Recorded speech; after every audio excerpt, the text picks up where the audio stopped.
The first plane was a jet, big and solid, and nearly 400 passengers and more crew than Alex could count. "Alex Rover!" exclaimed the flight attendant. "The world-famous adventure writer?" "I guess so," said Alex. "Come and meet the pilot. He'll be so excited." "You," Alex told herself, "are a weak-kneed, spineless jellyfish." "Pardon?" "I'd love to," said Alex, and followed her into the cockpit. "Alex Rover," said the pilot, blushing red as a stoplight. "I always wondered, would you like to fly the plane?" "No, thanks." "Not exciting enough for you?" And he showed her interesting things about the jet's instrument panel and engines. All Alex could think about was what a very long way down the ground was. Then the ground turned to ocean, and that didn't make her feel happier at all. They landed after the sun had set, and when Alex found the little plane that would take her to the island nearest to Nim, the pilot said they couldn't leave until the morning. "I can't land on that island in the dark," he said. "I'm not a daredevil like you." "I'm not a daredevil," Alex wanted to say. "I just need to get to Nim's island right away." In the hotel room, the feeling was stronger. She felt like a tiger in a cage, trying to burst free. Instead, she checked her email.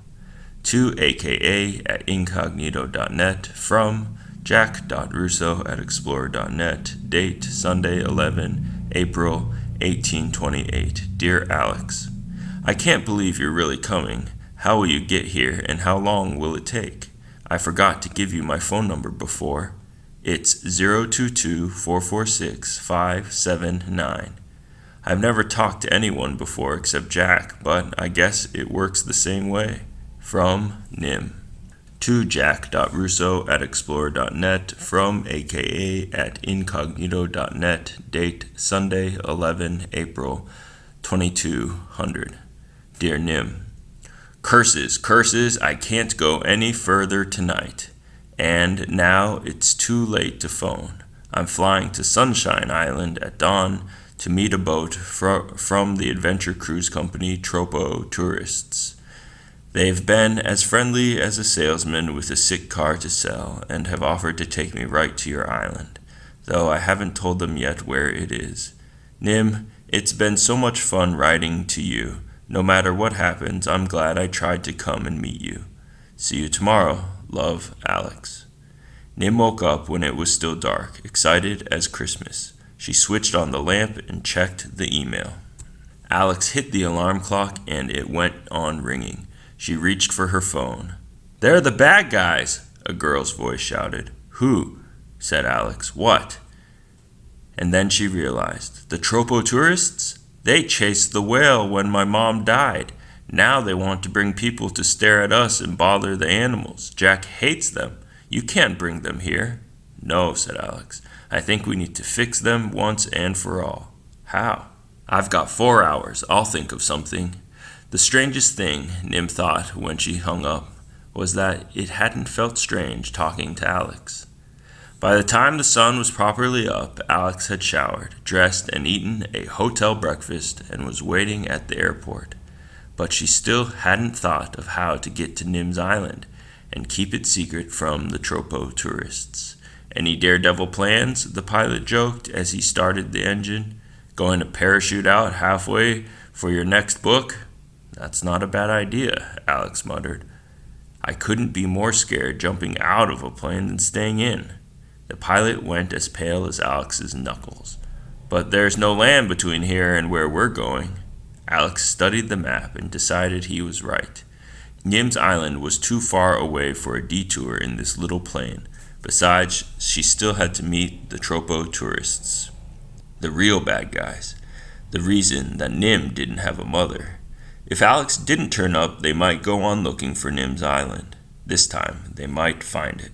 Alex's fear disappeared as suddenly and completely as if it had fallen out of the plane without a parachute.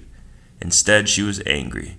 For the first time, she knew exactly how her hero felt when he was fighting the bad guys, and she muttered, "I'm going to win." The pilot was still worried that she was going to jump out the window. "We're nearly there," he said. "The airport's just past the sailing school. You can see the little boats now." Alex stared out and tried not to notice that her stomach was diving faster than the plane. "That's interesting," she thought. "I can feel angry and sick at the same time." "Do they give lessons?" she asked, because if she was talking, she mightn't throw up. "Give lessons? Sell boats? Is your next book about sailing?" "Partly," said Alex.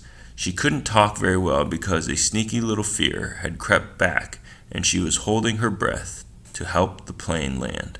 2 hours later, she was wetter than she'd ever been and knew more than she'd ever wanted to about the way small sailboats flip upside down and how it feels to be the person flipping off them. But she also knew how to get back on and push the boat right side up and how to pull the sails and steer. And she was the owner of a small blue sailboat. "Not bad for a beginner," the sailing school owner said, pocketing her money, "but don't go out too far from the shore." Alex tried to smile. "Funny," the woman continued. "You've got the same name as the adventure writer, but I don't reckon he'd need sailing lessons." "Neither do I now," Alex told herself. "I'm ready to go." And she tried to believe it. She loaded her suitcase into the small boat and sailed out of the sailing school cove around the corner to the pink and purple Tropo tourists' ship. "Ahoy there!" she shouted, jumping onto the wharf and standing up as tall and brave as she could. The captain came running down the gangplank. "You're Alex Rover, but what a delightful surprise. Are you going to write a book about us?" asked one of the crew. "Maybe," said Alex. "We'll have to make a good impression," the captain said, smiling and trying to suck his stomach in behind his Tropo t-shirt. "I'm sure you will," said Alex. "Do you mind if I bring my little boat?" "You there," the captain shouted at two of the crew. "Hoist this boat up on deck. Now," he went on, rubbing his hands excitedly, "can you tell us where this island is?" Alex pointed to a spot on the chart, a little way east of Nim's Island. "We'd love to hear more about it," the captain said, and started the motor. The crew gathered round as Alex began. Alex was a storyteller. She spent her life telling stories on paper, and she made people laugh and cry and hold their breath. But she had never told a story as important as this. She spoke quietly, and the crew huddled near, caught in the net of her words. "Long, long ago, when the world was young, a volcano began to grow deep under the sea. It grew slowly, day by day and year by year, pulling lava from the heart of the earth, rolling, boiling, melting rock, hotter than fire, hot as the sun. Then, one bright summer day, a day just like today, a day just like a million other bright summer days, the mountain under the sea exploded." She hissed the word out, her hands and eyes opening wide. The crew shivered. With a roar that shook the earth, a storm came. Lightning flashed and thunder crashed. Winds howled and waves towered. From the heart of the volcano, melted rock and boiling lava poured up and out, higher and higher, and when it had finished and the boiling rock had cooled to stone, a tiny underwater mountain had become a full-grown island, with its head poking out from the sea. "Now, some islands," Alex went on as the Tropo tourists sat silent and still around her, "become peaceful once they're born from the sea. But this island didn't. This island stayed hot and angry. Its volcano still shoots fire, boiling lava still tumbles down its slopes, and the stench of hell floats in its mists. Its rocks are black and sharp, and its cliffs are steep." "No golden sand?" the captain asked hopefully. "A little," Alex admitted. "But in front of the sands curved from the rocks at one end to the cliffs at the other. It's a maze of rocky reef, treacherous, sword-sharp, boat-ripping reef." The crew shivered. "Lions of the sea," Alex continued, "live on the rocks. The smartest sea lions you will ever meet, the fiercest and bravest in all the world, ready to fight to protect their home.